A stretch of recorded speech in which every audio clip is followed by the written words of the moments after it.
Welcome. Today we'll solve the integral of tangent x with respect to x. Let's start with our integral, the integral of tan x dx. First, let's recall that tangent x is equal to sine x divided by cosine x. So we can rewrite our integral as the integral of sine x over cosine x dx. To solve this, we'll use u substitution. Let's let u equal cosine x. Then do equals negative sine x dx. Now we can rewrite sine x dx in terms of do. If do equals negative sine x dx, then negative do equals sine x dx. Substituting this back into our integral, we get negative the integral of 1 over u do. The integral of 1 over u is the natural log of the absolute value of u plus c. So our integral becomes negative natural log of absolute value of u plus c. Now we substitute back u equals cosine x to get negative natural log of absolute value of cosine x plus c.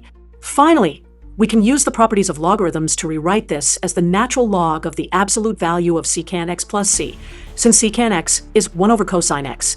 Let's verify our answer by differentiating ln sec x to make sure we get back to tan x.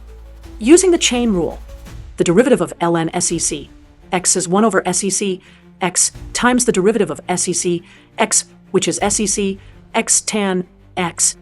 1 over sec x times sec x tan x simplifies to tan x, verifying our answer. Therefore, we have proven that the integral of tangent x equals the natural log of the absolute value of secant x plus c. Thank you for watching.